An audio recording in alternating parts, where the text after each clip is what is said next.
Hello, everyone. Welcome to tonight's live chat with the Online Citizen. Thank you all for joining here to us on every Wednesday evening, 7:30 on this special program. Let the numbers do the talking. So, I'm Terry Shi, and together with me is Mr. Leong Zi Hian. Together with us tonight is Mr. Martin Gabriel, a veteran human resource consultant who will be sharing with us his 30 years of experience on the Singapore human resource industry and what are the issues facing employees and employers in this troubling time. Thank you, Martin, for being here with us tonight. Thank you for having me. Yes. So, Martin, to start off, could you share with us your background on what on your experience in this industry? And I understand that you started your career in the Ministry of Manpower, isn't it? Yes, true. I started with the MOM sometime in 1991. I was doing enforcement work as an employment inspector. After 3 years, I left the MOM and then I went into the private sector. So I was doing human resources, like any, started at the junior level, right? Maintaining file, maintaining records, doing recruitment. After that, I went to Singapore National Employers Federation also. I was there for a while. And over there, I was helping out with the training. I assisted all the consultants over there. And SNAF is actually an employers union, right? So after MOM, I went to SNAF. And then I went to the private sector again, back to the private sector. I was in Semcorp. I was even in Prima Food Services, back to HR. And then after that, I decided to strike out on my own. Not many HR people, would want to be an entrepreneur. Very few HR people are entrepreneurs. So I wanted to strike out on my own. I started my own consulting firm called HR Matters 21. There is a prosecutor in MOM who I work closely with. Now he's basically practicing law, and we worked together for a while. And then when I started HR Matters 21 as a consultant, as a HR consultant, I moved into training, right?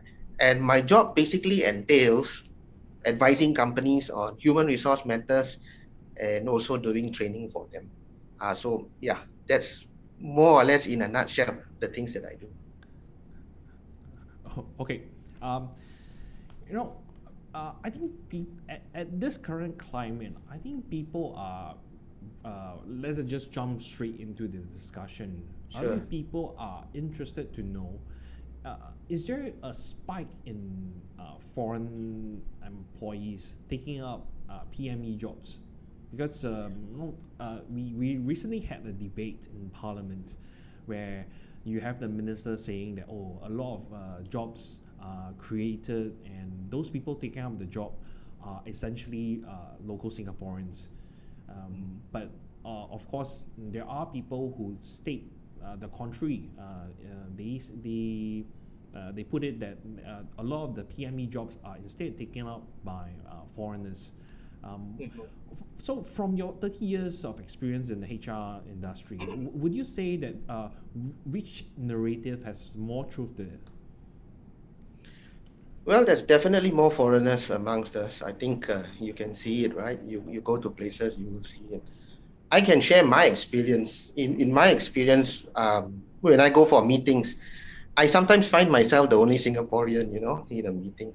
So I think a story is always, puts across more effectively. So if I may just relate one story, when I went for a HR meeting in one of the established institutions, the HR director was Malaysian, the HR executive was Malaysian, and then the training manager was Indian, from India. And then there was me, right? So I'm a Singapore citizen. So in that context, if you look at it carefully, in Singapore, you would find that rather awkward, right? To find that, and I'm a contractor, and the other three persons are employees, right? It's not that I don't like to be a contractor. I chose this path myself. But like I said, in Singapore, you find that you are actually having a meeting with foreigners. So then you would get a sense that the numbers are growing. The numbers are growing, definitely. Okay, let me give you the statistics, on what Terry has just mentioned. The ministerial statement last week, as Terry mentioned, said that in the last 15 years, from 2005 to 2020, the local PME's job growth was 380,000.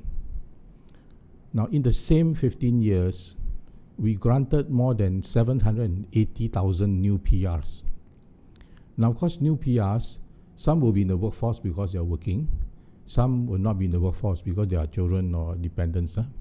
So my question to you, Martin, is every year we grant about 31,000 new PRs, right? Last 15 years, we granted more than 780,000 new PRs. What percentage would you estimate the PRs who are granted PR status, who formerly were foreigners, were in the workforce? Okay, I can't really say, the government would have the statistic. But what I can say is that the fact that the Singapore citizens and PR are lumped together, right, shows that there's not enough transparency for us to really, put our fingers on what the numbers really are. So, whatever we do is going to be guesswork, whatever we say is going to be guesswork. So what I can say is that lumping the PRs together with the Singapore citizen clearly shows that there's a lack of transparency here. How about are you aware of the intra-corporate transferees? Yeah, I'm aware of that. So Yeah. Do you have personal experience seeing Yes, large I numbers do. of them? Numbers, okay, numbers statistics wise, of course, again, Yes, off the cuffs I don't have, yes. but you know that, sometimes companies, what they do is they will send their, Japanese companies. In fact, just 2-3 months ago, I was dealing with that. So they would send their bosses there, their GMs or whatever, right? So very common among Japanese companies. I don't think that the numbers are that high compared to EP, because again, based on my experience, I meet more EP holders than the intra contract lah. Those they don't they just need to apply to come in only. They're not on EP. Follow-up question, Martin. Sure. Now, we granted more than 780,000 new PRs in the last 15 years. If conservatively we assume that 60% of the PRs granted were in the workforce. Now 60% of more than 780,000 is about 380,000. So here's a $64,000 question, right?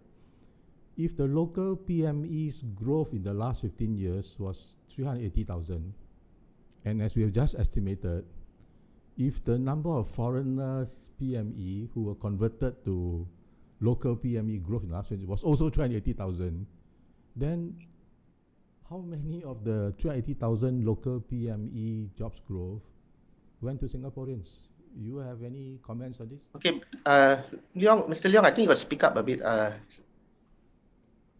Did you hear what I just said, Martin? I heard about the okay. 60%. Yeah. So let me just repeat the question very quickly.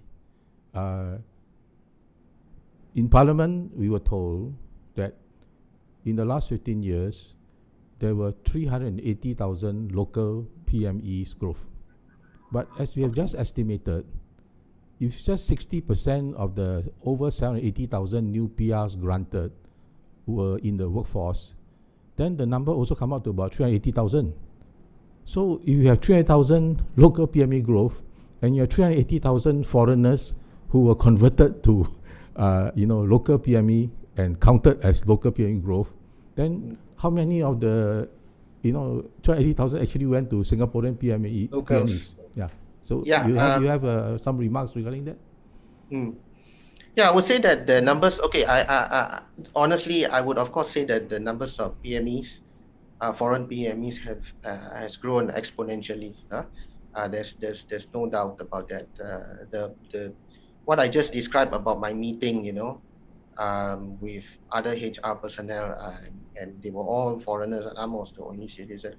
And that's not the full story. There was a time when I was conducting a training program, and when I walked into the seminar room, all of the participants were actually foreign PMEs, and I did 2 days, and it was 100%.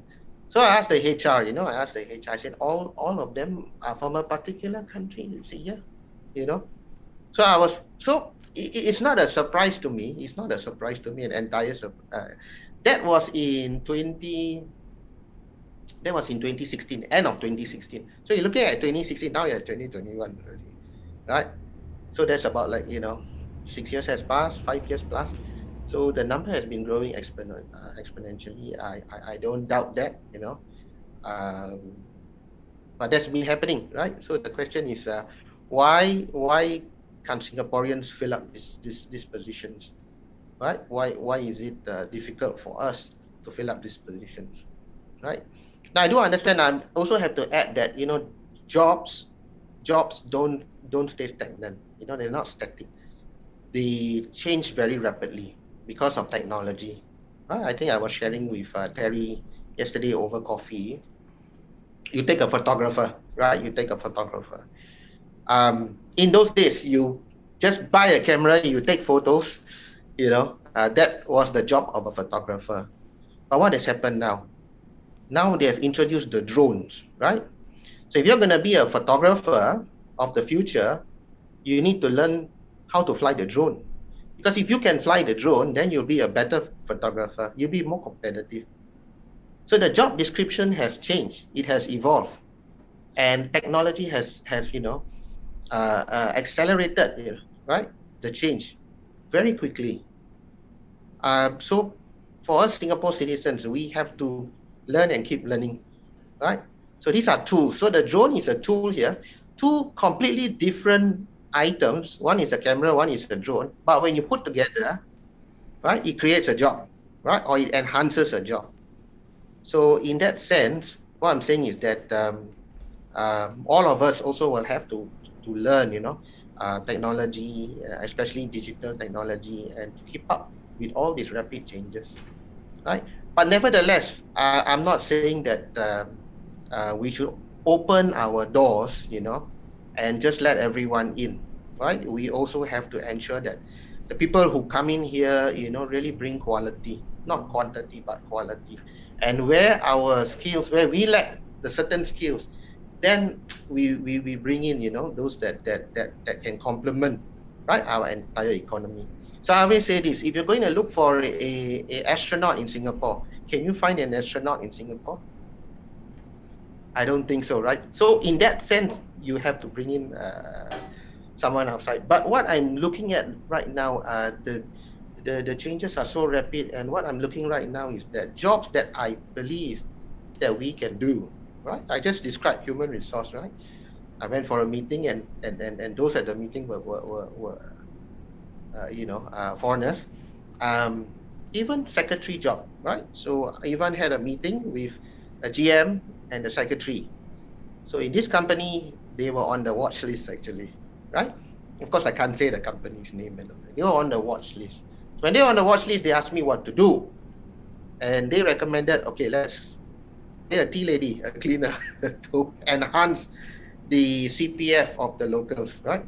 But I did tell the GM, I said that, look, your secretary is also foreign, I think a Singaporean can do the job. Not to say that you should now fire the secretary, but what I was saying is that where jobs that, that Singaporeans can do should go to Singaporeans.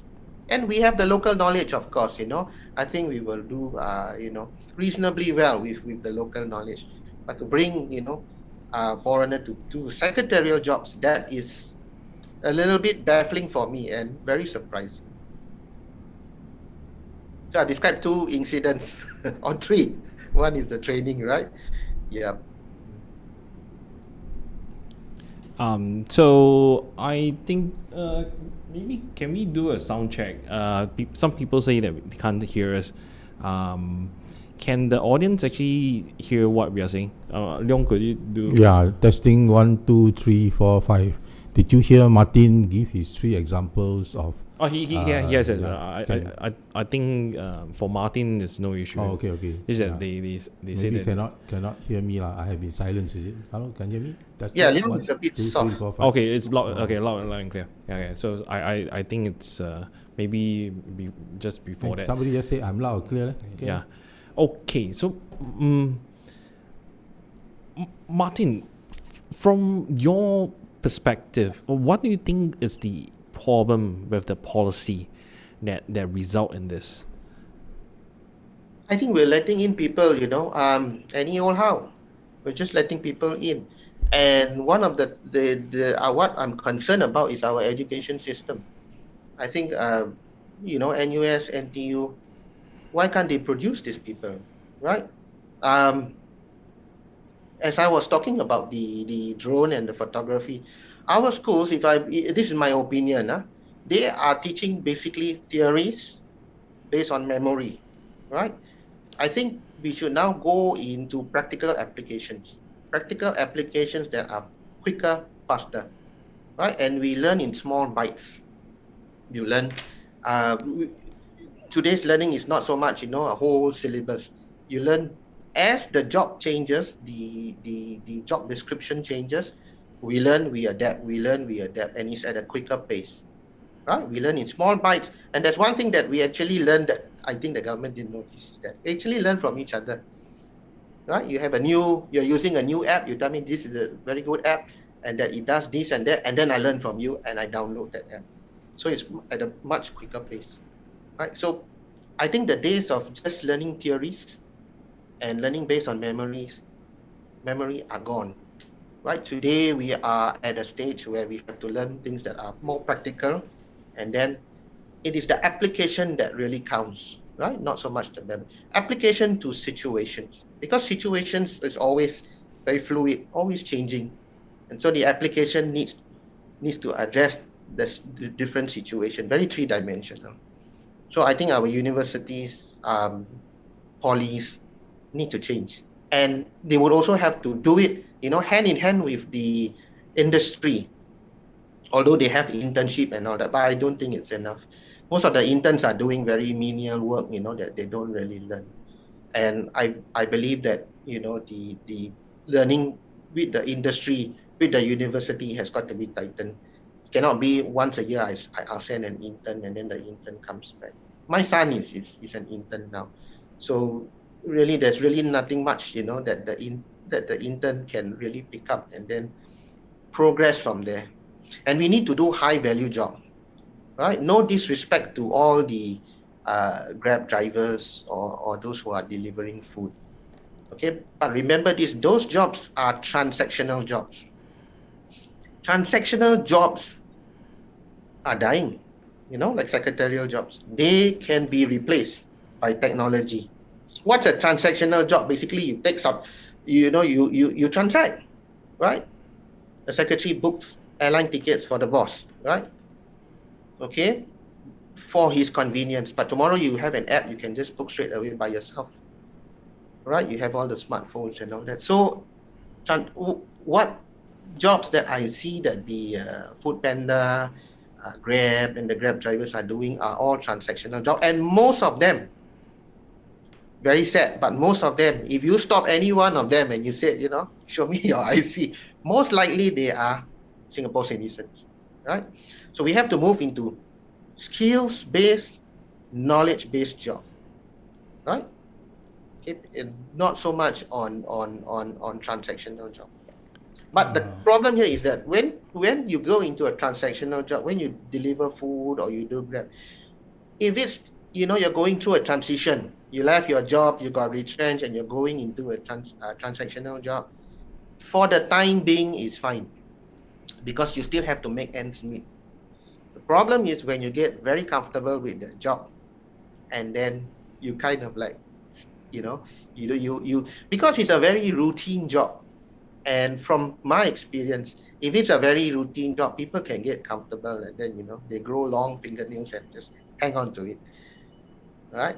So that's a mindset that has to change. Okay, so that's my opinion. Okay, there's a few things I need to catch you on that.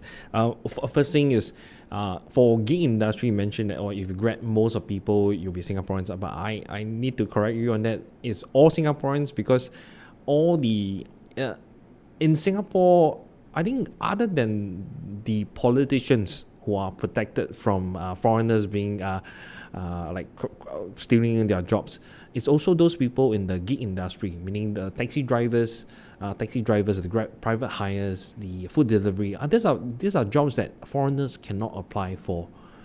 The only Singaporeans could do so. But I suppose PRs might be able to do the taxi I thought I driving. saw a video of a China lady doing the Grab, or describing some story. There's a lot of New Zealanders nowadays, so I don't think you can just simply assume that they are like a PRC. A lot of them actually are citizens nowadays. On the part of education, I one criticism that MNCs have with Singapore graduates is that a lot of them can't think out of the box. They are like they have to wait for instructions to be given before they will commence on the next phase of their work. So would you say that Singapore education, despite being touted as like the best in the world, illy prepares them for the real life working environment? I would say it's very structured, and I agree with you there. That they look for the policies. So if you take away the policy and say, why not you write the policy, they'll be lost, right? So, but this is a conditioning from the school days. The thinking is very structured. The laws are very expressed and clear. The boundaries are clear. So it's a trade-off. You have this very structured way of education, but at the same time, you're less innovative, you're less expressive. And so, again, it's a trade-off. I would like to see an education system that really, tell the students, go and learn and come back and show us what you learned, something relevant to the economy today. You come up with the syllabus. Yeah, sorry? Yeah. I just want to clarify something that one of the listeners, pointed out. In the last 15 years, the local employment growth was 781,000. And the new PRs granted in the last 15 years was 636,000. So when we say, if we assume that 60% of the new PRs granted are in the workforce, that number comes up to about 380,000. So this is the clarification because someone asked. I also like to ask you a question in relation to what you mentioned about jobs, the examples you gave that Singaporeans can do that perhaps, arguably should not be given to foreigners. You see, last week in Parliament, I think for the first time we were told that 13% of the citizen workforce were not born in Singapore. So for the first time, if you add the 13% of the citizen workforce to the foreign workforce and the PR workforce, you get the total number of how many people in the total workforce are not born in Singapore. And that number came up to 53.3%. In other words, we now know that 53.3% of the total workforce, all the workers in Singapore, were not born in Singapore. Now my question to you is, you started in MOM 30 years ago, 30 years HR experience. What would you estimate the percentage to be, say 30 years ago, as to the number in the total workforce who were not born in Singapore? I mean, now it's 53.3%. Martin? Okay, again, you're asking me to guess. I don't have the numbers, but I can safely say that it was less back then. If our workforce, 53% of our workforce wasn't even born in Singapore, then, what would happen to our culture, our values, right? We have our own Singaporean culture, values, and it would be sad, that if we find these changes. You see, culture is, and I don't want to disrespect, foreign workers and all that, but culture is basically embedded. You can't change culture overnight unless you grow up in that country, from maybe a child, right?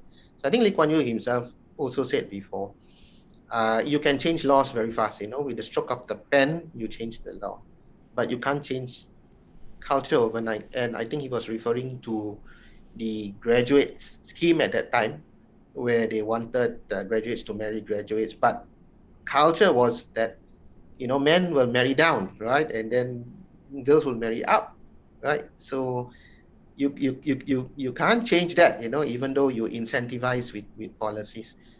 So to comment on that further, I'd say it's very sad that 53% of the workforce were born outside Singapore, and that it can affect our culture, our values, right? Because simply because this is Singapore, right? We are born here, we have an affiliation, we are patriots, we want to protect what we have, right? We want our children to grow up, right, in the Singaporean culture. A sense of nationality, perhaps, but we have the right to have that sense. And I think that if I were to speak to the government right now through this live chat, then I would say, to slow down the numbers, because we are overwhelmed, right? We are overwhelmed. I think Heng Swee Keat said in Parliament that he went to negotiate the SICA, and that they were very careful, to say things that if we're not careful, we'll be overwhelmed. I think that we are already overwhelmed. So I'm not sure, in which cocoon Heng Swee Keat is living, in some corner of Singapore. But if he looks around, and he comes out, he will see that we are overwhelmed, right? So wherever you go, you will see, foreign workers, and it does affect, society, as a whole. Right? So that's basically my point of view. So I think on the issue of foreign talents, would you say that, frankly, a lot of job openings could be offered to Singaporeans first? So because often the narrative that's given by the government is that, we don't have skilled Singaporean workers, and therefore we have to open the vacancy to the foreign talents. But from your perspective, would you say that it's not the fact that Singaporeans are not skilled, but it's just that certain employers or HR officers would prefer foreigners as compared to preferring to locals? Yes, definitely. If you give them the power, then they will bring in, their peers from wherever they are. So I can even back that up with another story. I've got so many cases, right? So I even wrote a book on case studies on all the human resource experience that I have. We had I don't want to name the nationality, but we had a guy for a certain nationality. So he was quite tough on the Singapore citizens that, one by one were resigning, right? They were leaving the company. And to replace the position, he was actually bringing his foreign peers, right, from his homeland into Singapore. Then the HR came and spoke to me and said, "Martin, what do we do? He's doing this." Then I said, "Why are you asking me this question? You are the gatekeeper, you're the HR, right? So you have to ensure that you're basically recruiting based on merit, and to ensure that there's no grievance, there's no how shall we say, tension between the Singapore workers and their supervisors. And it's not uncommon now that supervisors, head of departments are foreigners, are PMEs, from different countries. And so when they are in a position of power, it is easier for them to bring in and it's human nature, if I may add. It's human nature that you would prefer to work with those or you grew up with, right? Otherwise, you're here alone, or you're here in a small group, and then you start to bring in your peers from your homeland. So I've experienced that also. I've seen it, right? I've seen it. And so it's no surprise to me. Nothing surprises me anymore. Even when I look at the statistics, it doesn't surprise me, because my job basically is I go from company to company, giving them human resource advice. I write policies for them. I help them in the labor regulations, labor laws, right? I ensure that there is compliance according to the Employment Act, Work Injury Compensation Act, what all the employment regulations, right? And they come to me and seek my advice. Most of the time I'm on retainers fee with different companies, SME, MNC also, right? And MNCs are companies that really they think for themselves, although outwardly they show that they toe the line, they will join, they will try to please the government in some sense. But what cannot happen is that the government cannot be at behest to the corporate world, right? Because they represent the Singapore citizens, and the Singaporeans voted them in, right? We voted them in.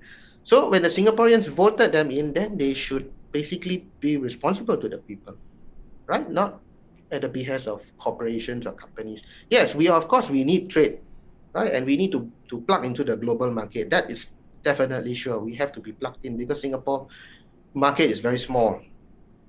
But I would call on the government to be more responsible, to empathize with Singaporeans, okay? Because right now, if you look carefully, those who are above 40s are finding very difficult to find a job. When they exit from their job, they could be earning 4,500, 4,600, and the median salary is about there, 4,700. But when they try to re-enter the workforce, they find it very difficult. Their companies are offering them, 2,000 plus. And those in their 40s, right, are those who with the most responsibilities. Their children are teenagers. They could be in university, poly, right? And their parents could be elderly already and sick, and so the medical bills will go up. So they are kind of like, both sides, right? Have to take care of elderly parents, but at the same time, their kids are at poly, and then the finances are it's most expensive, I would say, when you are just above 40, right? The expenses are much higher than, let's say, you are in your 20s or even in your early 30s. So they are the ones who are really feeling the pain. So I call upon, I just hope that the government would ensure that some sense of empathy, right? Because people are in pain, and now it's even worse because now we have COVID. Even if you want to work, sometimes you just can't work, right? All the contracts, even myself also, I know contracts are drying up and things like that. But we soldier on, right? Because we're Singaporeans, so we have to soldier on to ensure that everyone is safe. Martin, I'd like to ask you a question in relation to what you just said, and in connection with Terry's question. I'm going to refer to the Fair Employment Framework. Now, why do you think that there is no disclosure of the statistics as to actually how many of the jobs that are listed in the National Jobs Bank actually went to Singaporeans? Why there are no statistics? Okay, Yeah. I hope not, but it could be that it could embarrass the government, with the numbers. And you have to remember, TAFEP has got no teeth, TAFEP does not prosecute companies. It's only an advisory. So they do not, so I'm not sure whether perhaps, right, Parliament could look at legislation, right? Although I do know that they want some kind of free market system and all that, but I don't think it would hurt if we have some kind of, push, right, to ensure that TAFEP does its job in good faith, and to ensure that there's no discrimination, because discrimination does exist. Even age, right? Disability, it's all there. So I do hope that there is more that can be done, and I just hope that the statistics are not kept, because of the fear that it can be scrutinized. Just like the PRs and the Singapore citizens are lumped together. By lumping together, you just get people to be more suspicious. Why lump together? They're not the same. PRs are PRs, Singapore citizens are citizens. They are not the same. I believe the question was asked before, the numbers of Singaporeans who got their job, and also the applications were approved for Singaporeans. I believe the answer was not given. In fact, I think withheld by Josephine Teo when asked in Parliament. That's my understanding. They never released the figures. That's one. The other thing, oh yes, on the point, Martin's point about middle-aged professionals finding it hard to re-enter the market, would you say that it is because there is a easy access to cheaper, younger talents? Okay, I wouldn't say talents, alternative professionals who they can hire. Because let me contrast this with, say, the more tighter, restricted industries, countries such as Australia, Canada. So before you can really go out and hire a foreigner, you would have to justify that you really cannot find anyone from the local workforce.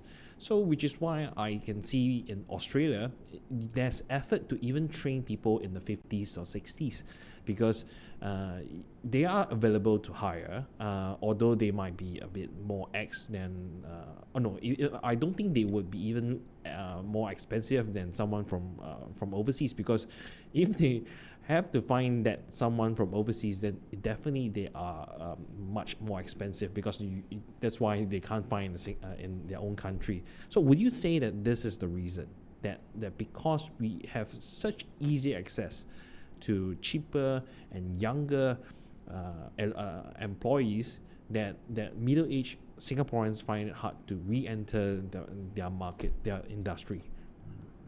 Yeah, probably, there's especially among the cleaners, right? Okay, I know you're talking about PMEs, but because if you go global, then of course there's always cheaper, right? If you go global, that's why I said you got to look at the quality rather than the quantity.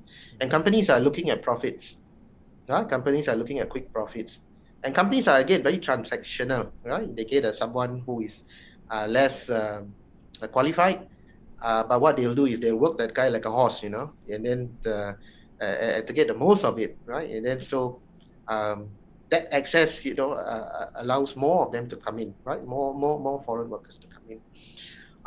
But again, if the government feels that these skills are lacking in Singapore, right, and they bring in these foreign workers, then I would say, where is the transfer skills? Where is the because at the end of the day, what you want is to learn from them.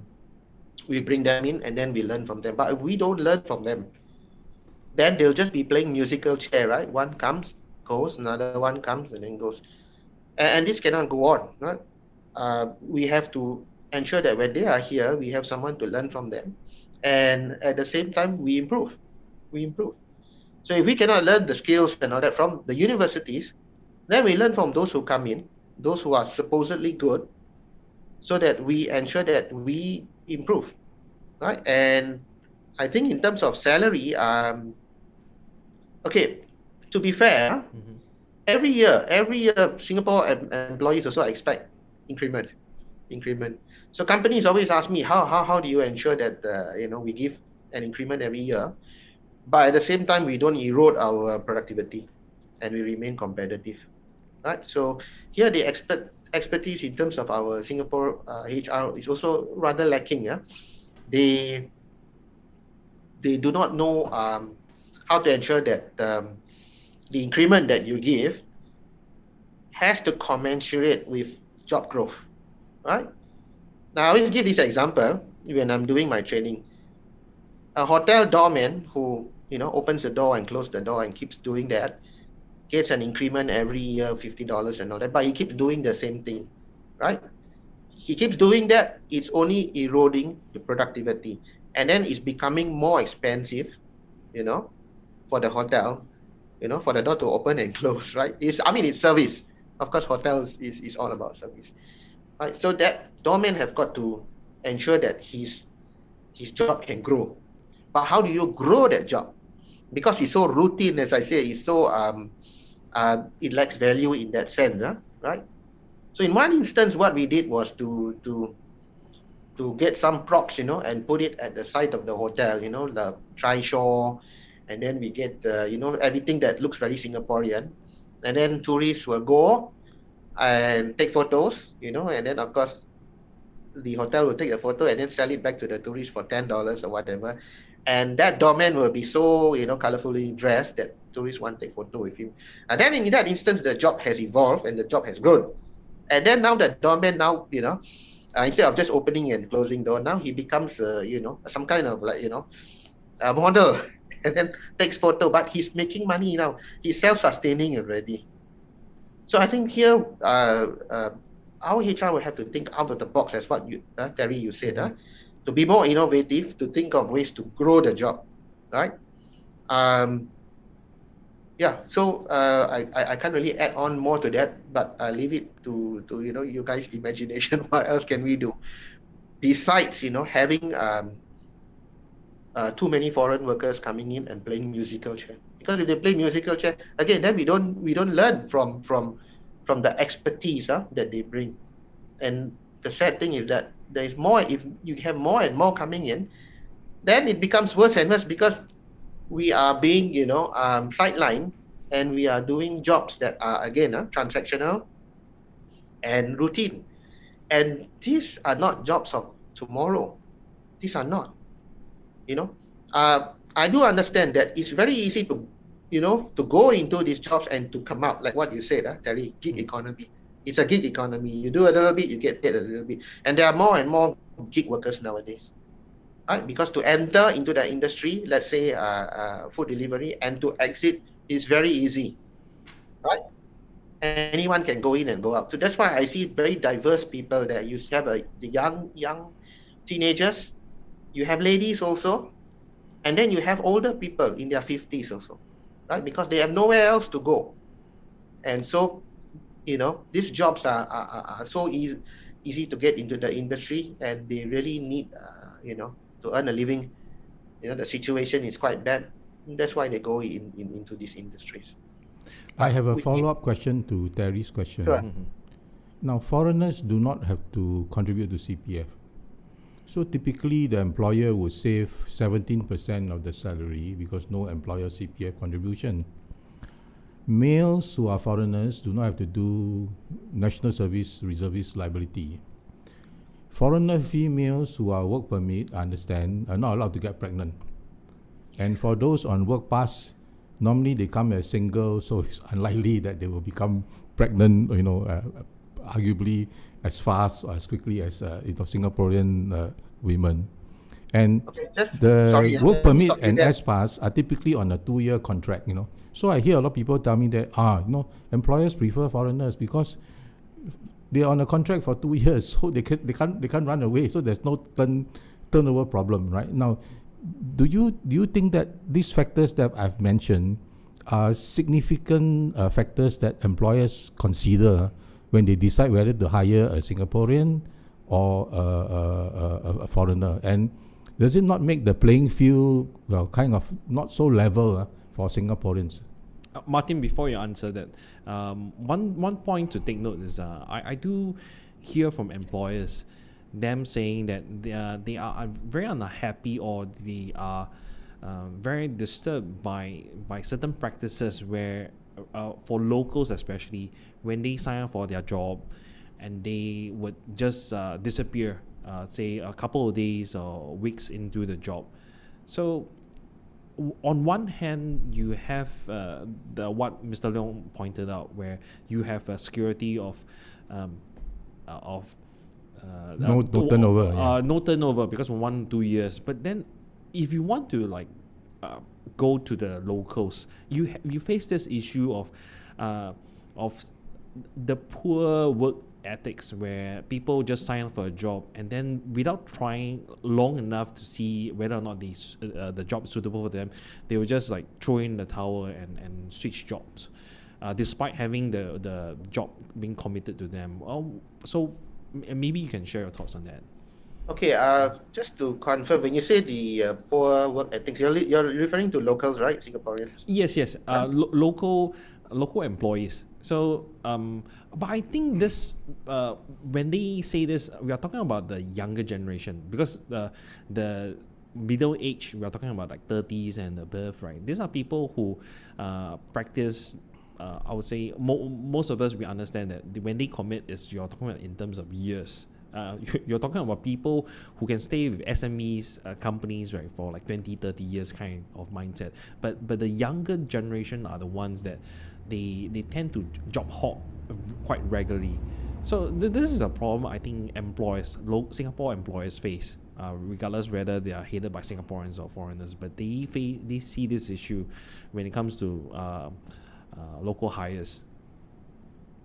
Okay, so let me just come back to what Leong said about the pregnant ladies. I wanted to interject at that point of time because I was just afraid I might forget. If for pregnant, actually it's not that they cannot get pregnant. I think the question is, what are the consequences to getting pregnant? Not that they cannot get. If they are working in a company, most likely, a Malaysian or what, they can get pregnant actually. And there is maternity leave, for them. Right, I think for those who are who are or those who do not give birth to Singapore citizen child, they got 12 weeks maternity, 8 weeks will be paid, 4 weeks will be unpaid up to the second child. All right, but maids, domestic maids, I think when they get pregnant, the MOM will revoke their work permit. Right, so maids, I understand and I've heard about it, but other employees work permit, some of them get pregnant, give birth, or some of them go back to their country, give birth and come back and all that. They get their maternity leave and that's it. There's not really any issues. But again, maids are the one that may lose their work permit. Coming to the local workers who's got poor ethics. Now, I think in every country you do have workers with poor or bad attitude. But I would be most industry specific.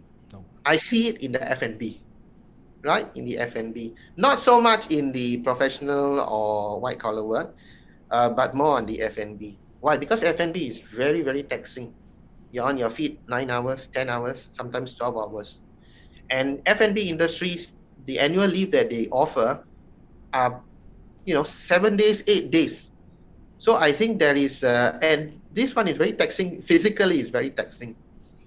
So when workers, they don't have enough leave, to take, right? What do? You got this side effect, or what I call it a side effect. They go and take MC, medical leave, right? So then employers get frustrated. But employers don't understand that when you are a waiter, waitress, it's very tiring to be on your feet for 11 hours, 10 hours, 12 hours, whatever, right? And then you get your overtime based on your basic salary. And they are paid like what, $7, $8 per hour. So it's not easy to survive in Singapore, $7.50, $8 per hour, right? And what you have is very high turnover. Very high turnover. And also there is a lack of manpower for these type of jobs, right? The people that you see are usually, again, I will say transitional workers. If you look at the fast food, you will see the very young, the teenagers, and then you will see the elderly. Mm-hmm. Now, these teenagers and the elderly most likely are Singaporeans, right? It's a transitional job.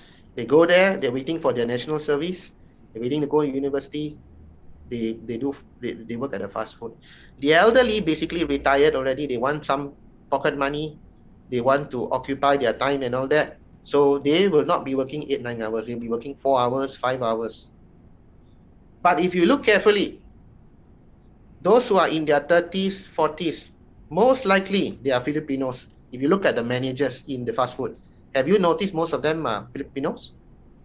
Right? Because Filipinos have got very good mannerism and they have and they speak English, right? I don't want to mention the fast food, the name and all that, but so the workers that they get usually, and Terry, I think you're spot on there to say these are the younger people in the F&B. They do get the younger people because those in the 30s and 40s will not come in. No one will go into a fast food and say, I want to be a manager. I'm going to work my way up to be a manager. Most likely when they finish their national service or they go to university, they leave. They won't go back to the fast food. They'll be looking for white collar jobs, PME's job. That's what they'll be looking for, right? The elderly, as I said, they've got some time on their hands. They could be retired. They may just want to work in the morning or just in the afternoon, 4 hours. And so you get the Singaporeans are the very young and the older workers.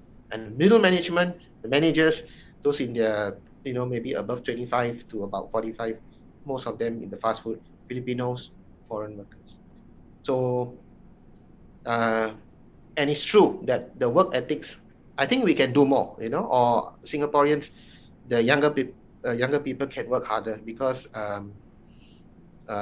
it makes it also difficult for the employers, Some of them, they just don't turn up, for work. You sign the contract, right? And then the next day, they just don't turn up. So if you're an employer and you did the uniform or, you purchase certain items and all that, and then you found that they didn't turn up, what you can do? They don't serve the notice or pay the notice in lieu. They just, and in this type of job, even if you have bad attitude, you go to another restaurant, another F&B, most likely they'll take you because of the tight labor market. They will take you because they really need the manpower. Some of these companies, F&B will even tell the workers, don't take public holidays. I buy your public holidays. I pay you, right, for you to come and work rather than you go and take your public holidays. That bad, in that industry. Yeah. So that's the reality. The only thing is how do we solve this, right? So companies will ask me, how do we solve this tight labor market, right? So let's answer some questions from the audience. So Sharon asks, do you think that it's outdated senior management, the style in which they manage, right, that contributes to the problem that we have in our labor industry? Outdated? Yeah, outdated. You mean the way they run the company? Yes. Or? The way how they run the... this is referring to skills upgrading, the skills transfer aspect, if I'm not wrong. Yes. Skills upgrading for the workers. Upgrading for the workers. Yes. Is it outdated? Okay, there are plenty of courses, You really have to look at them in a surgical way. Which courses are you looking at? If you say IT, I would say that, in those days, when I was growing up in the 70s and the 80s, you need to do your GCE O level, right? That's kind of like the basic, right? So now you need to be IT literate, You must have some level of IT literacy, That's the foundation, right? So, and the other thing about jobs is that people, they just go into a job blindly. They don't really look and scrutinize the job and say, is this for me, right? Remember, these jobs have got values also. They've got objectives and values. What you need to do is when you go into a job, it must correspond with your values, right? So I'll give you an example. Let's say if people tell me they are very good salesmen. So I give them cigarettes and I say, okay, you go and sell cigarettes. Now I want to hear your sales pitch. Sell me the cigarette. What are you going to say to me? And then they're dumbfounded. No, they cannot say it. I say, why? You're the best salesperson in the world, right? Now sell me cigarettes. Just a carton of cigarettes, sell me. And then they're lost for words. Why? Because they cannot say anything that they don't feel guilty about. I tell you, I can't say, no, take this, it's good for you. Cigarettes, right? You say, why? Because my values cannot correspond with that, right? My values is that maybe a loved one, passed away, cancer, smoking, things like that, it shapes you, it shapes your character. So if I go into a job, I cannot do certain things because it goes against my values. And those jobs, if you go in for economic reasons, because you think it pays well and all that, and you cannot perform, then you cannot last. You cannot last, right? Give you another example. I'm Catholic, right? Now in Catholicism, abortion is the church don't allow, abortion, right? So if I become a doctor, Can I perform abortion if, let's say, I'm a religious person and I'm true to my faith? Now, the task, I can do the task, but can I do it, with a clear conscience, Can I do it with commitment, right? So if you're looking at the jobs, what you were saying, the young people, they have this attitude and all that. So they could be in the wrong job, or they could be in a job where they just, they push themselves, every day they drag themselves to work and all that.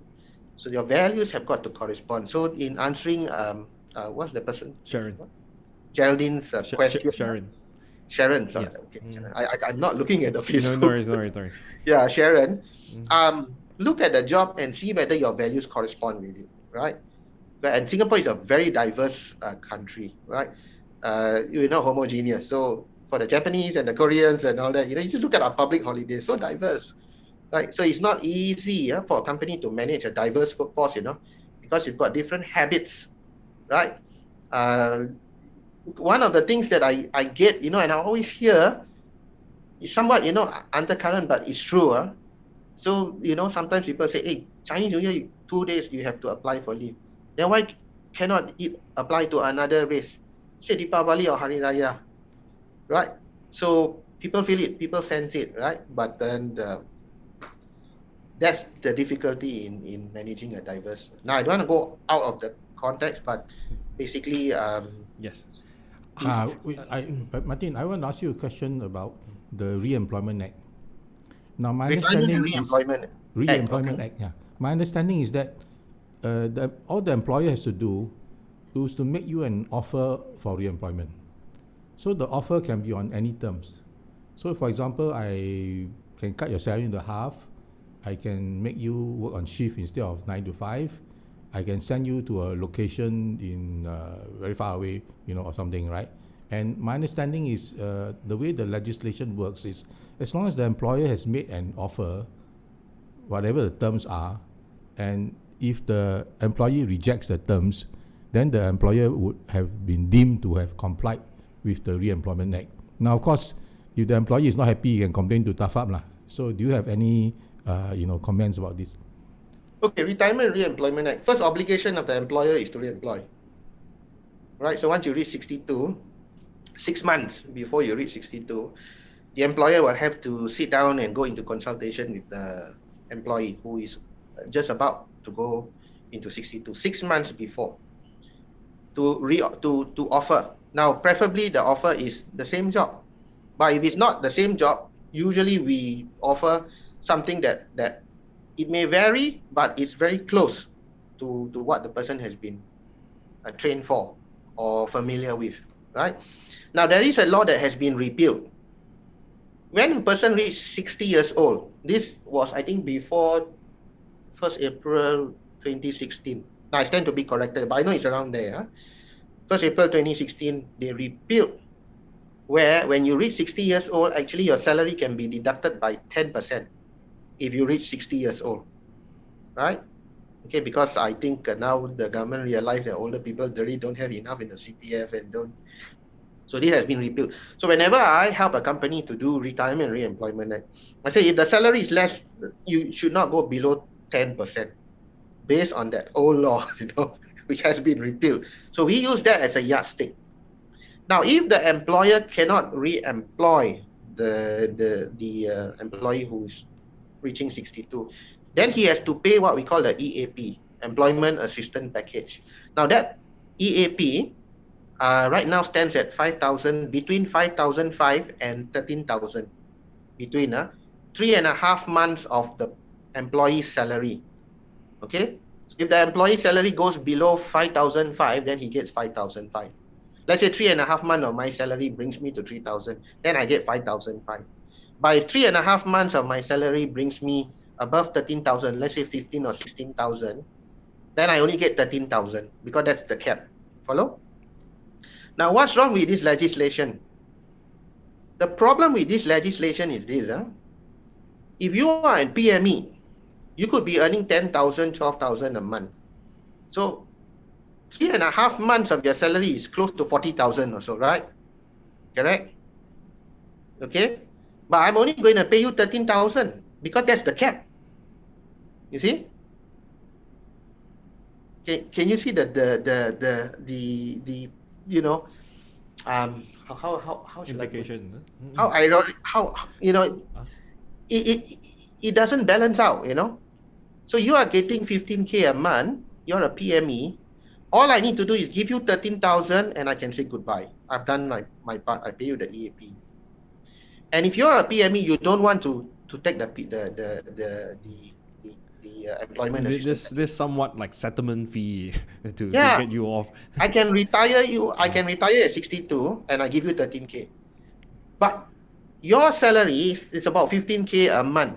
So 3.5 months, you just count. You can do the math, right? Correct. Okay. Now, so what happens in this legislation is this: is used as a tool to get rid of PMEs. On the flip side of the coin, if I'm a waiter earning $2,000 a month, right? I tell my boss this: please retire me. Don't re-employ me. Pay me my 3.5 months salary, right? Okay, I'm a waiter, right? So if you pay me 3.5, I walk away with $7,000. To me, it's a windfall. Now you give me 7,000, I say goodbye. You retired me. I go to another F&B establishment. I said I'd like to apply for a job. They'll take me. Without hesitation, they'll take me in. But I got 7,000. I go and hallelujah for a while, and then after that I'll go to another F&B, and they'll take me. However, if I'm a PME, you give me $13,000, you said goodbye. I'll cry because there's no way I can go to another company and earn the same money as I used to, and I'm being let go on the cheap. So what the objective was to ensure people are re-employed. To me, it now has become a tool that has been abused and misused to retire PMEs. I think not many people notice this. Until now, I'm here. I can tell you that. And I've seen it many times, right? Okay? And so, when I did my training, I think there was one MD. He didn't get the proper information. He thought he had to pay 3.5 months salary, right, to his employee, right, who was a PME. So that would come up to like $52,500. So he was worried. But when he came to know that all I need to do was just to pay 13,000 and that's it, I can retire the person. Okay, let's do it. And so he just let go of a person, paying 13,000, who, by the way, actually is earning that amount is less, right? Of course, you still have your contractual obligations where you may have to pay the notice. Either you ask them to serve out the notice, but I think retirement, you reach 62, you're kind of like, your age expires you. Yeah. Okay, so on that point, so it would be better if one would be retrenched prior to the retirement age, I suppose, because it seems that you're either losing in when you are asked to leave when you retire with the current policy. Yeah, and this retirement thing, I did speak to a reporter, and I did say this is what is happening now, and of course they don't want to exploit it, because really they really don't know what to do, especially for the high-paying PMEs. Yeah, being retired because simply to reduce costs. I mean, let's be honest here. Companies will say, okay, you're 62, I'll just retire you, and then with your salary, I can hire 3 other person.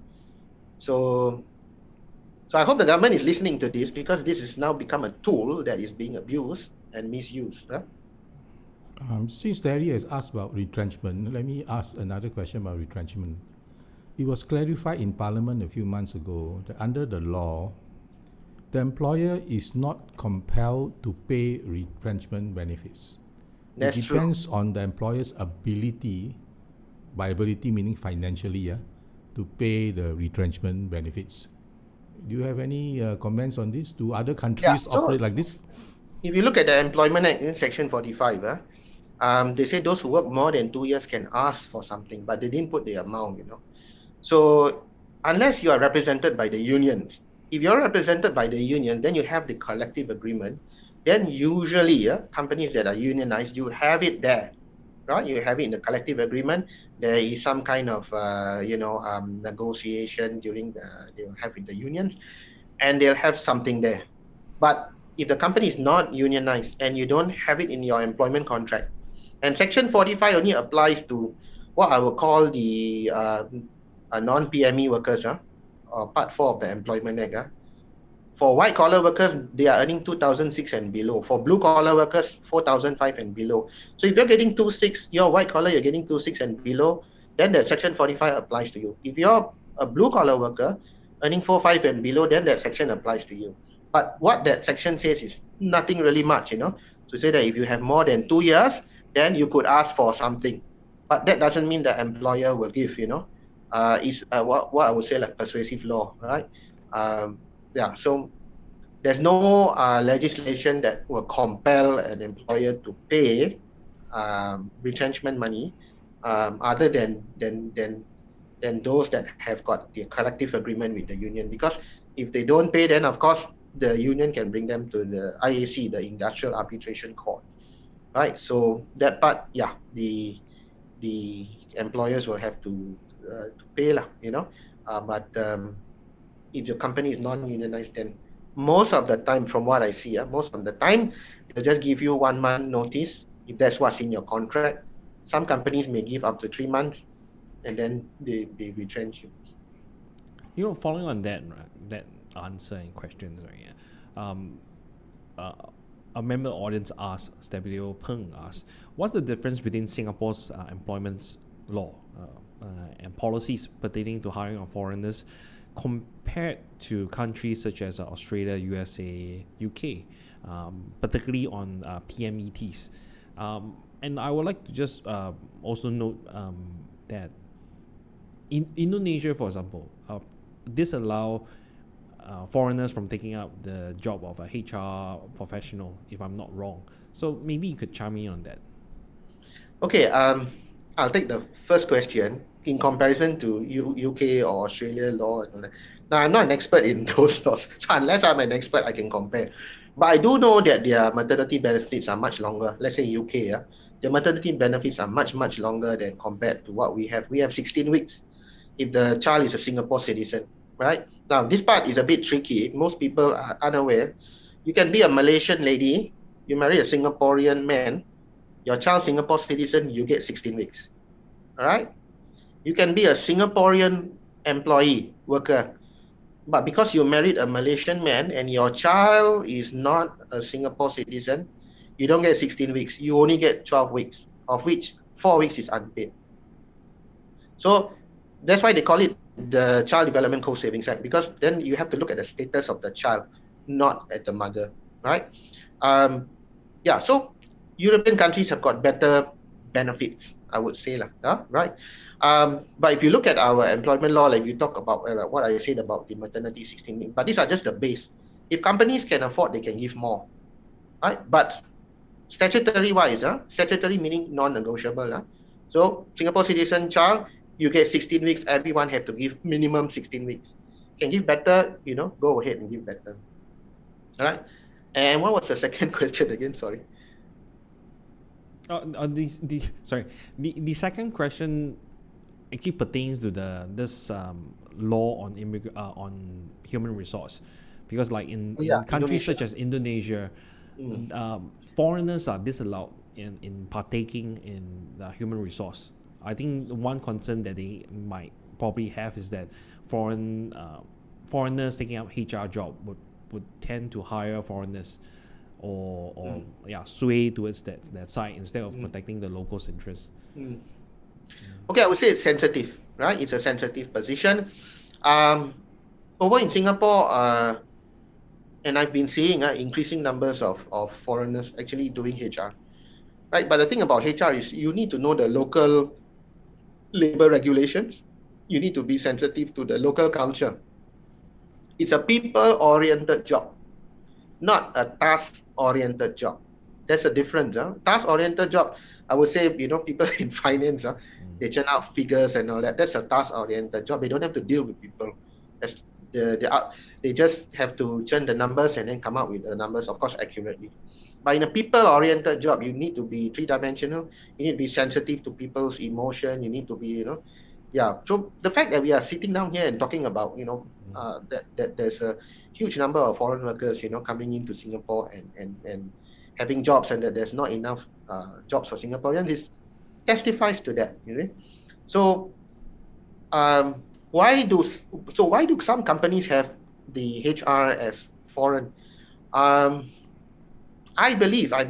It's an MNC. The company wants some kind of control over it, right?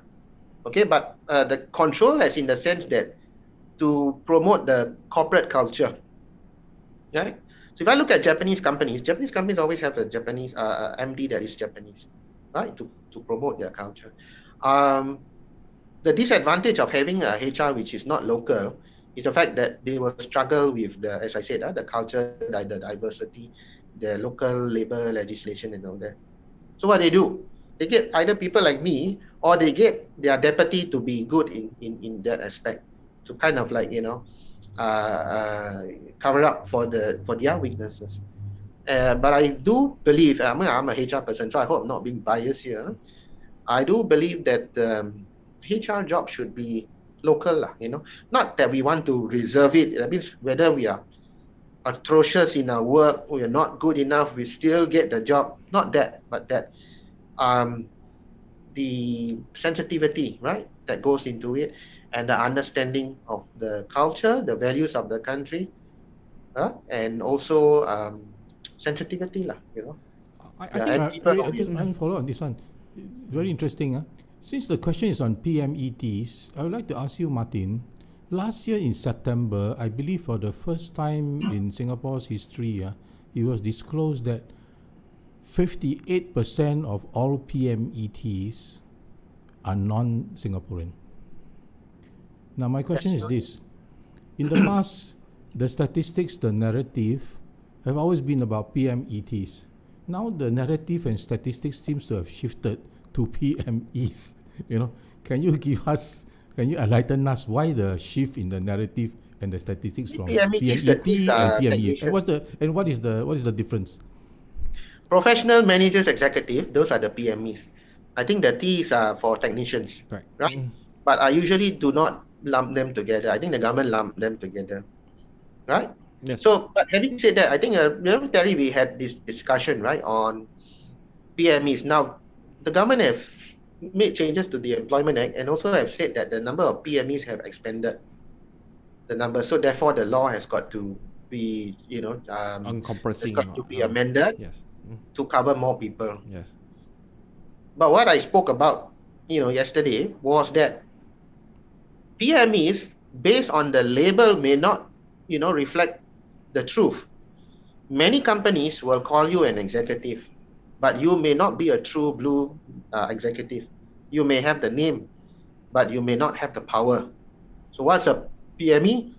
A manager and executive have the power to hire, to fire. They command and control, influence policies, right? What else? They appraise, evaluate an employee. They will decide to give you an increment or not. Okay, promote you. These are the powers that comes with the PMEs. But in Singapore, what we have is we've got like admin executive. But what does that person do?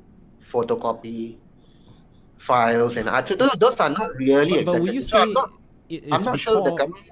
Would you say it's because of for the purpose of applying for the permit for the work pass? That is based on salary. Right? Yes. Oh. Yeah, that's based on salary. The actual job description, I don't think the government knows. I mean, a company can simply just write what they want. Right? One reason company give big titles is also for recruitment. If I call you an executive, most likely when I advertise the job, more applicants will come in. But if I call you an assistant, most likely I won't get enough applicants. So I agree with you, that it could be also to bring in people. give them big titles, right? And you know what some companies did, right? You know Yes, which is wrong. they would undercut, they would declare a Yes, certain wage for this specific correct. executive. Say I pay you 6,000 for example, and but yet in reality they only pay 3,000, 4,000, and they will have a kickback. Yeah. Yeah. Mostly it's S-Pass. So if let's Yes. say the S-Pass when I'm applying, you know, I've got this online thing. If I put 2006, I might get rejected. Then I put 27, then I might get rejected. Then when I hit 28, and then it's accepted. But I'll tell the employee after you get 28 that goes into your bank account, you've got to withdraw $1,000 and pass it back to me. Yes. So that's what I call clawing back salary, which is illegal. You know, Illegal. Yes. basically it's But illegal. apparently there are some people that are doing that. There are companies that do that, you know. Yes. And of course, I think you know there are some cases that. I would like to just touch on the point that you highlighted on which we discussed on foreigners taking up HR jobs. I think the issue of foreign talents in Singapore is that when the whole idea about liberalizing our Singapore Singapore labor market, bringing the foreigners back in the 90s, I believe by Goh Chok Tong, if I'm not wrong. So the idea back then was to allow foreign labor to help grow Singapore economy, to take up jobs that Singapore labor could not provide for, skilled work labor provide for.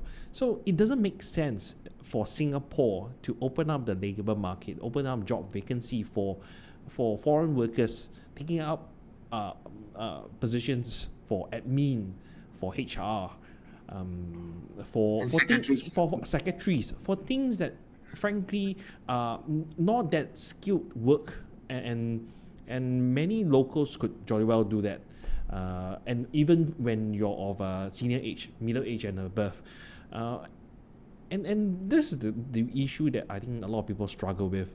Why is there a need for foreigners to take up such jobs where locals could easily fill the position?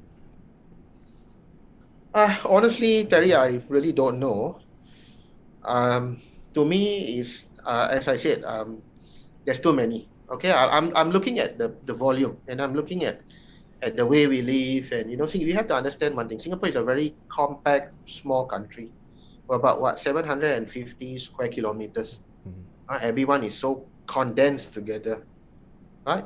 So, you know, even neighbors quarrel, I can hear sometimes. You know, so we are so compact that you know, as what I said earlier, it can cause social problems, and we don't want that, right? Now, why do we have to bring in so many? I really am at a loss, right? And I'm just wondering, why can't our universities, you know, produce these workers? And for me, I'm on the ground, and I look and I see what these PMEs actually do. I can even get their job description in my hand, or I even help them write the job description based on what they do, because the job description changes over time. New technology comes in, the way you do things change already, right? New software comes in, you're using it, then your job description changes. So we're always changing the job description, and I see.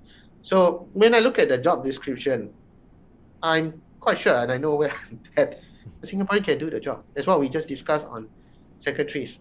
So why is there a need to bring in so many, especially for jobs like secretaries, you know, white collar jobs? I really don't understand.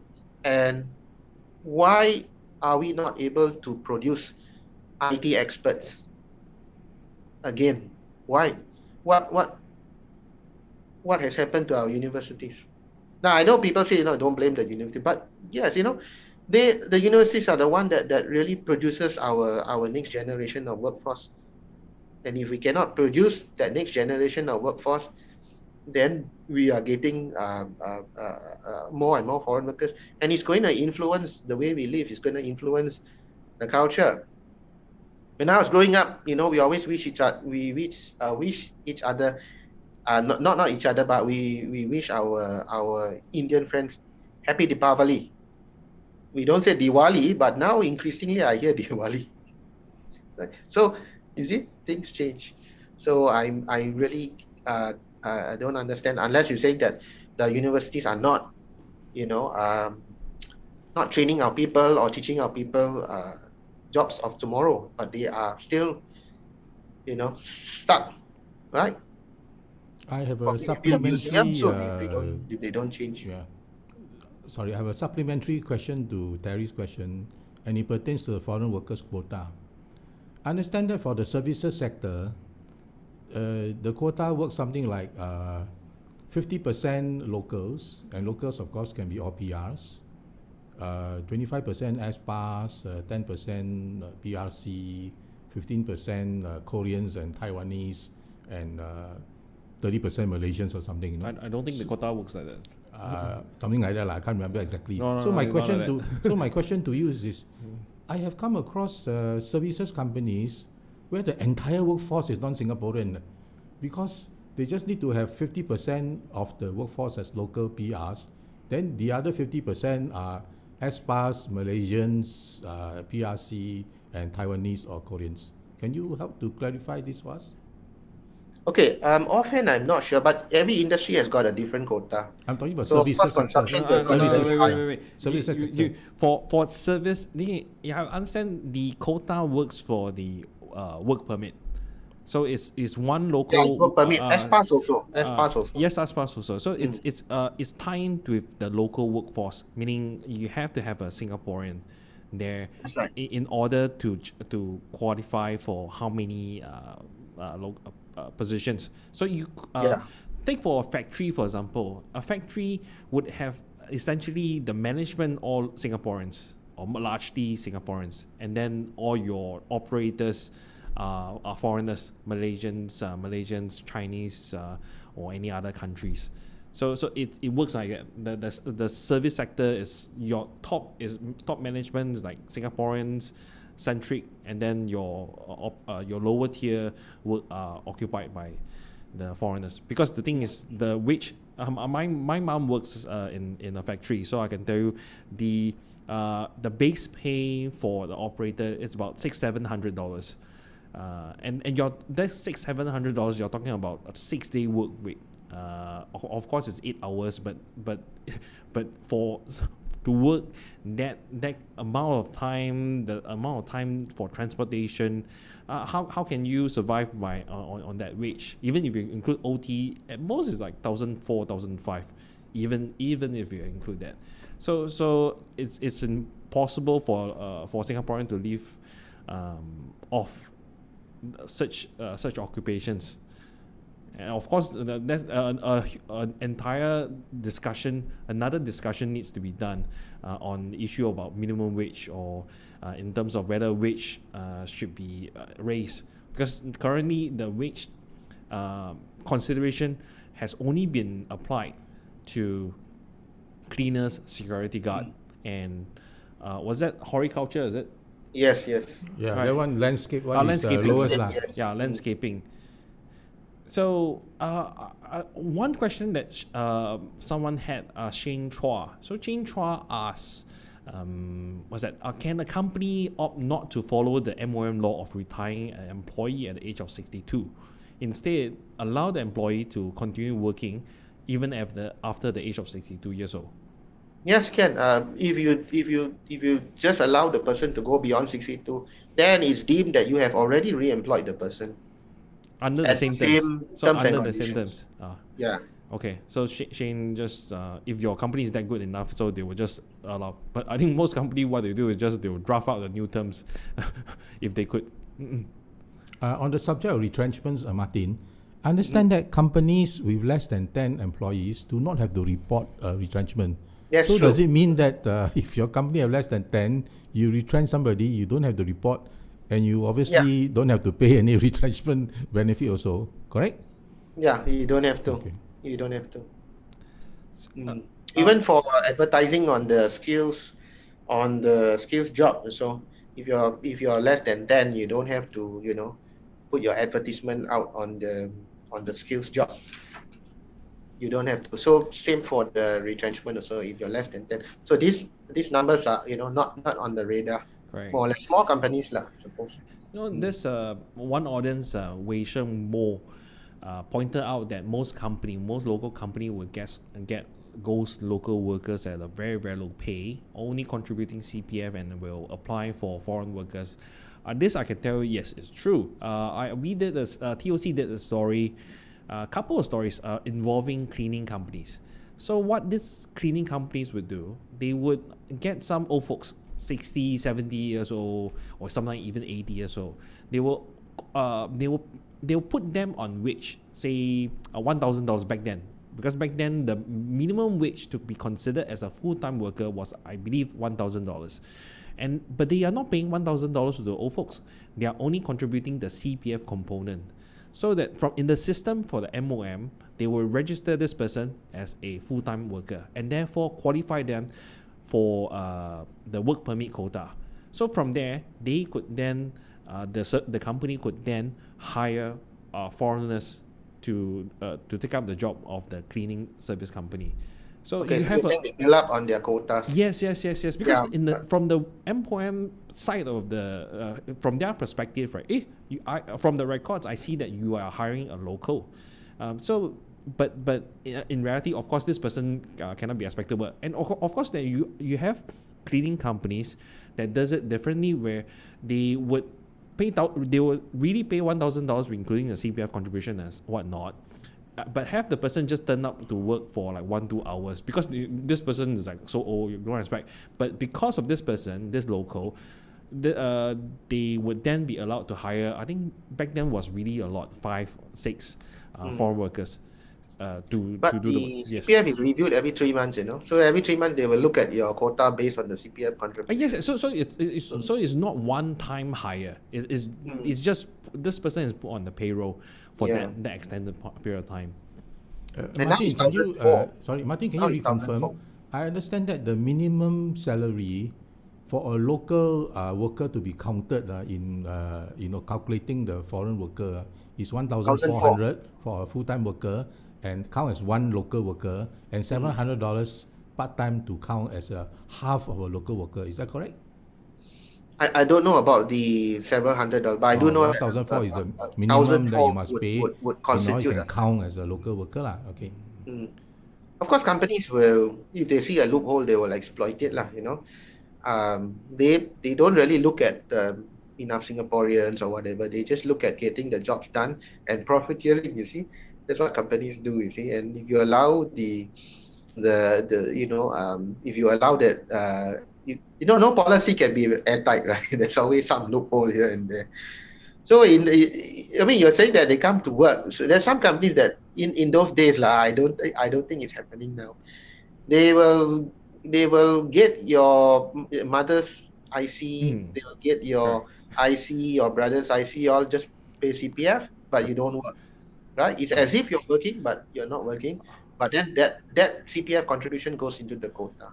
Well, but on that has to be on the basis that these people do not work in the first place. Yeah, they don't work. It's okay to have two contribution, it's nothing wrong. Oh, is it? Yeah, you can have a contribution from company A and company B. Yes.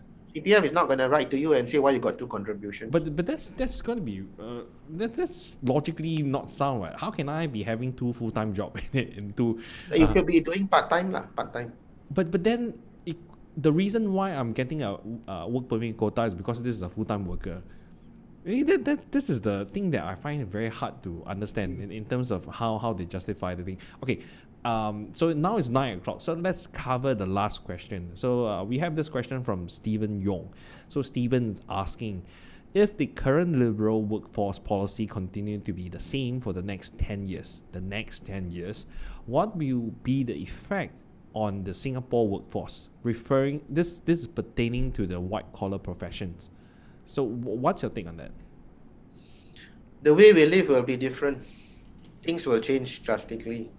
Like I said earlier, your culture, your way of life will be very different. So the Singapore in 10 years' time may be very, very different in thinking, in the culture, in how we bring up our children, in how the company culture will also be very, very different. So in 10 years' time, believe it or not, we have our Singapore culture, right? The way we talk and all that, our laws and all that. But in 10 years, if let's say it continues and you come to a stage where foreign workers outnumber Singaporeans, then it's going to be a very different Singapore. And I think it's not fair to our next generation that we change so much, right? We don't know Whether we're going to change for the better or not, we don't know, right? So it's going to be quite tough. I mean, I'm not asking for the government to make it easy for Singaporeans, right? I'm not saying that. All jobs basically, based on merit, but I don't think that bringing in so many is doing us any good. I can't imagine how we will live in 10 years time if, let's say, Maybe I just chime in on this part. Would you say that the current playing field, the competition between the local workforce and the foreign workforce is not even? So the locals face more difficulties in securing a job as compared to a foreigner. I think this is something probably you could elaborate on. Increasingly, it's getting more difficult. Increasingly. And if I can reinforce what I said earlier, that, our people have got nowhere to go and they go into jobs like, transactional jobs like delivering food, driving, taxis and all that, then it's actually doing harm to our competitiveness. It's doing more harm. On that point, would you say that it is harmful for Singapore that particularly for the young professionals to ditch their industry and go into a gig industry, where people are being comfortable doing private hires, doing food delivery, instead of upskilling in their various industry, whether is it IT, whether is it the craftsmanship, or whether is it engineering, instead spend their time converting the time to money via this transactional business. Yeah, I would say that it's doing us harm. And I think we need to get equal opportunities, because companies do have some power, Companies operate globally.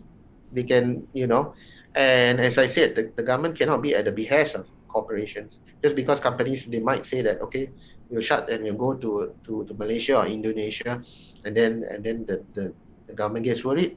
No, the government will have to ensure that, Singaporeans have equal opportunities, and that we have the opportunity to be educated, that we have the opportunity to, go for that interview.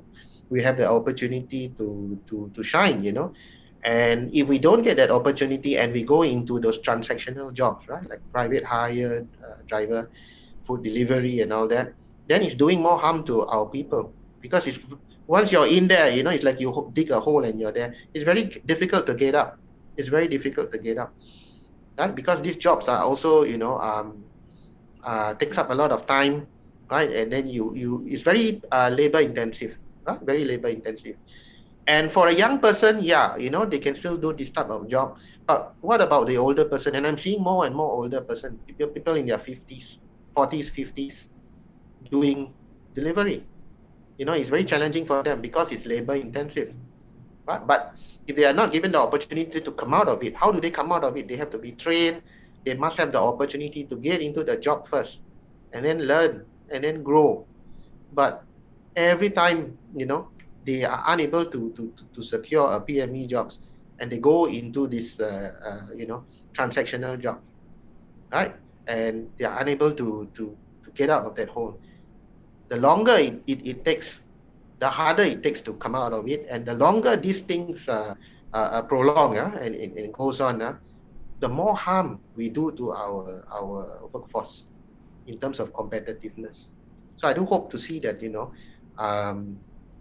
we get the opportunity to train. Now, Skills Future, but Skills Future is basically, and I do training on some of the Skills Future courses. It's a one-time, you spend 2 days, 1 day, more to, I would say, reinforce, but in terms of long career growth, career path, I think you need something more than just Skills Future. For me, I believe that someone has got to go, as they work, they also have to train, at the same time. Certain hours of work should be converted into training hours or on-the-job training where there is growth. It cannot be a dead end. In my final remarks, in the last 15 years, we had local jobs growth of 781,000. And we have estimated that of these 781,000, the 380,000 local jobs growth that was disclosed in Parliament last week, most of it may have gone to foreigners, PMEs, who were granted PR status and therefore were converted to become local PMEs. Now, if you have 780,000 jobs growth and 380,000 are PMEs, local job growth, it means that 400,000 of the 700,000, the balance, are non-PME jobs. So does it mean that most of the non-PME jobs are going to Singaporeans? And I find this very puzzling because 59% of the local resident workforce have at least a degree or a diploma or higher qualification. Mm-hmm. So how is it possible that of the 700,000 local jobs growth, 400,000 are non-PME jobs? That's my final remarks. Yeah. Okay. Maybe can we close off with this question? Do you think that jobs like safe distancing ambassador and what other the like security guard to do the safe entry are considered as proper jobs? COVID period, okay, fine. You have a lot of unemployed people because the air industry has been ravaged by COVID. Long term, no, right? And they are paying like 4,006 or something like that. They use the median salary to pay safe distancing ambassador that type of money. And what is their job scope? Basically just to stand around and tell people don't get too close. So to me, it doesn't commensurate with the task, right? To me, they are overpaid. All right, but because now we are having COVID, okay, fine. We need to absorb all these people, give them employment, right? But once COVID ends, I don't think this type of jobs will do us any good, right? To pay someone 4,006 and all that, to tell them just to go and tell people don't stand so close to each other. I mean, you just look at the job scope and you look at the salary. Most companies will not agree, that the salary is fair. This time I'm saying it's overpay. I'm not saying they're underpaid. All right. Okay. So the task and the salary doesn't commensurate. They are overpaid, and the job. I mean, with all respect to all these people who are doing all this job, I understand it's an honest day job. All jobs should be respected, right? But coming from a human resource point of view, where we have to look after that the company, survives and the company profits and all that, so that the company and the employees can grow together. These types of jobs are low value but highly paid, I would say. Martin, could I trouble you to probably close this session, right, by maybe telling us what changes in the labor policy would you like to see in Singapore? Well, I'd like to see our people, going to PME jobs. And that was what we wanted to do, in the 70s when I was growing up, right? Your dad will tell you, I want to see you doing better than me, right? And hawkers will tell their children, go to university, have a better life, right? To now see that, the government is asking us to start hawker entrepreneurship, right? And younger people to become cleaners and all that. I would say that's we have regressed, we have regressed. Our aspiration has changed for the worse, right? If I can put those two words together. I mean, if you're a young 25-year-old, 24-year-old, you just graduate and you just look around you and you see that, your peers are doing transactional job, labor-intensive job, how would you feel, right? How would you feel? Or if you're unemployed, right? Okay. No disrespect again to foreigners. I respect them very much. We are not racist, or we are not xenophobic, right? Singapore needs foreigners. Yes, definitely we need. But the numbers have got to be, it's got to be a measured approach, well collaborated, right? You cannot have, too much of anything is honestly no good, right? So we are having just too many of them. And I like to see a fair system where our people are able to take on PME job, right? And excel in those jobs, right? Given the opportunities. So a lot has to be done. I believe a lot has to be done. we cannot don't do anything, right? And of course, I would like to see that some changes in the labor policy to allow equal opportunities. And what you said about the HR, I don't think that's a bad idea. Just because other countries do it doesn't mean it's bad, really. So if a HR has got to be local to sort of like equalize, the opportunities, then why not, right? Okay. Yes, thank you, Martin, so much. Okay, Thank you for having me. Yes, definitely. Really Thank you enjoyed so much. myself. Probably I could just close off with a short liner.